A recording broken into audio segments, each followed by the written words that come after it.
Chairman Peoples party Bilawal Bhutto Zardari की मौलाना फजलुर रहमान से मुलाकात हुई है और मुलाकात में मुल्की सियासी सूरत हाल पर तबादला ख्याल किया गया है। बिलावल भुट्टो जरदारी और मौलाना फजलुर रहमान के दरमियान मुजवजा 26वीं आईनी तरमीम के हवाले से भी तबादला ख्याल हुआ है। PTI वफ्द की भी मौलाना फजलुर रहमान से मुलाकात हुई है। इस हवाले से बात करेंगे, हमारे नुमाइंदगान हमारे साथ मौजूद हैं, औरंगजेब काकड़ और आतिफ भट्ट। सबसे पहले औरंगजेब, आप बताएगा इस हवाले से मजीद आपके पास क्या डिटेल्स हैं, क्या तफसीलात सामने आई हैं?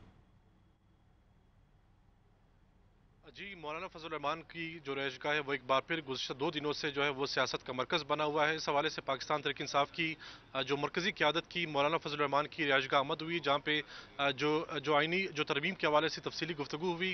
पाकिस्तान तहरीक इंसाफ के वफ़द में बैरिस्टर गौहर, सलमान अकरम राजा, असद कैसर, अपोजिशन लीडर उमर अयूब समेत दीगर मरकज़ी क़यादत की मौलाना फजल रहमान से एक तफसीली गुफ्तगू हुई। जैसे ही दोनों जमातों की क़यादत के दरमियान मुलाकात जारी थी, तो इस वक्त पाकिस्तान पीपल्स पार्टी के चेयरमैन बिलावल भुट्टो जरदारी की भी मौलाना फजल रहमान की रिहायशगाह आमद हुई, जहाँ पे उन्होंने मौलाना फजल रहमान से 1-on-1 मुलाकात की, जिसमें आइनी तरमीम के हवाले से तफसीली गुफ्तगू हुई। जिसके बाद जो है वो एक 2 सेशंस में पाकिस्तान तहरीक इंसाफ और जमीयत उल इस्लाम के दरमियान जो है वो मुज़ाकरात हुए, जबकि जो हमारे ज़रा के कहना है कि जो दोनों जमातों के दरमियान काफ़ी हद तक जो है जो आइनी तरमीम के हवाले से जो है वो मामला तय पा गए। जबकि इस हवाले से जो हमारे ज़रा के कहना है कि कल पाकिस्तान तहरीक इंसाफ की क़यादत अपने जो बानी PTI के साथ जो है वो उनसे मुलाकात करेंगे, जिसमें आइनी तरमीम के हवाले से जो है वो उनसे हतमी राय ली जाएगी, जिसके बाद पाकिस्तान तहरीक इंसाफ जो है अपना मौक़िफ़ जमीयत उल इस्लाम की क़यादत के सामने जो है पेश करेगी।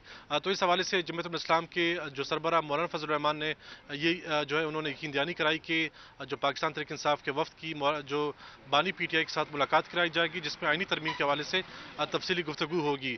वक्तन फ़वक्तन जो हुकूमती और अपोजिशन जमातों की क़यादत मौलाना फजल रहमान की रिहायशगाह उनकी आमद का सिलसिला जारी है।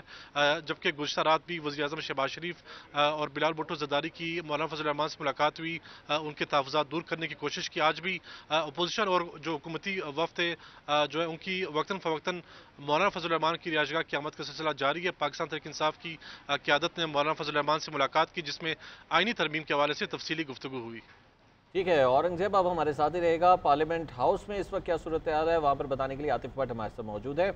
आतिफ, आप बताइएगा पार्लियामेंट में इस वक्त क्या कुछ हो रहा है। एक जानिब रिहाइशगाह में मुलाकातें हो रही है, तो कल दावतें भी जारी थी, इजलास भी जारी है। जी, इस वक्त कौमी असम्बली का जो इजलास है वो स्पीकर अयाज सादिक की ज़ेर सदारत शुरू हो चुका है। इससे कबल खसूसी पार्लिमानी कमेटी जो है उसका इजलास हुआ और उसकी जानब से एक मुतफ़िका जो कि खुर्शीद शाह जो कि कमेटी के चेयरमैन उनकी जानब से कहा गया कि मुतफ़िका मसवदा 26वीं आइनी तरमीम का जो है वो तैयार कर लिया गया है। 26वीं आइनी तरमीम में 26 जो तरमीम है वो तजवीज़ की गई हैं और नए मसवदे में एक बार फिर आइनी बेंच जो है वो तश्कील देने की तजवीज़ दी गई है, जिसमें जुडिशल कमीशन आइनी बेंचेज़ और जजेस की तादाद का तयन करेगा। आइनी बेंचेज़ में जहाँ तक मुमकिन हो सकेगा जो सूबों से मसावी जजेस या मसावी नुमाइंदगी जो है वो इसमें ली जाएगी। आर्टिकल 184 के तहत अज़ खुद नोटिस का इख्तियार जो है वो आइनी बेंच के पास होगा। आर्टिकल 185 के तहत आइन की तशरीह से मुतल्लिक़ केसेस जो हैं वो सिर्फ आइनी बेंच जो है उसके दायरे अख्तियार में होंगे। आइनी बेंच कम से कम 5 जजेस पर मुश्तमिल होगा और आइनी बेंचेस के जजेस का जो तकर्रुर है वो 3 सीनियर 3 जो जजेस होंगे सुप्रीम कोर्ट के वो करेंगे।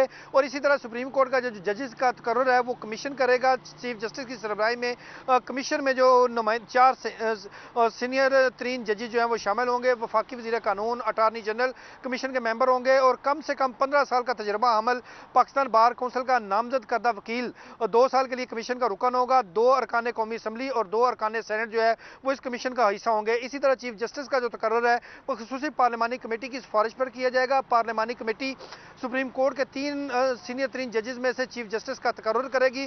कमेटी की सिफारिश पर चीफ जस्टिस का नाम वज़ीर-ए-आज़म और सदर मुमलिकत को भिजवाया जाएगा। किसी जज के इनकार की सूरत में अगले सीनियर 3 जज का जो नाम है वो ज़ेरे गौर लाया जाएगा। चीफ जस्टिस के तकर्रुर के लिए 12 रुकनी खसूसी पार्लिमानी कमेटी जो है वो तजवीज़ की गई है। पार्लिमानी कमेटी में तमाम पार्लिमानी पार्टियों की जो मुतनासिब नुमाइंदगी होगी वो शामिल होगी। चीफ जस्टिस ऑफ पाकिस्तान की जो मुद्दत होगी वो 3 साल के लिए होगी। चीफ जस्टिस की उम्र की बालाई हद 65 साल मुकर्रर करने करने की तजवीज़ दी गई है। इसी तरह जो आर्टिकल 186 के तहत सुप्रीम कोर्ट हाई कोर्ट के किसी भी केस को किसी दूसरी हाई कोर्ट या अपने पास मुंतकिल कर सकेगी। जजेस कर्री कमीशन हाई कोर्ट के जजेस की जो सालाना कारकर्दगी है उसका भी जायजा लेगा। नए मसवदे में आर्टिकल 38 में भी तरमीम तजवीज़ की गई है, जिस हद तक मुमकिन हो सकेगा 1 जनवरी 2028 तक सूद का खात्मा जो है वो किया जाएगा।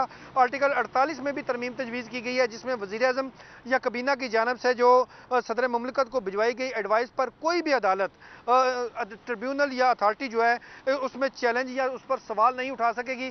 तहम जो इम्कान ज़ाहिर किया जा रहा है, यह मसवदा आज कौमी असम्बली के इजलास में पेश किया जाएगा और ये भी कभी इम्कान है कि कौमी असम्बली का कल दोबारा इजलास बुलाया जाए। और इस वक्त जो एक सियासी माहौल चल रहा है, मौलाना फजलुर रहमान से जो हमायत की बार बार दरख्वास्त की जा रही है, उनको कायल किया जा रहा है। और अगर कल तक वो इस पर हुकूमत को यकीन दहानी करा देते हैं इस आईनी मसले की। हमारे साथ रहेगा।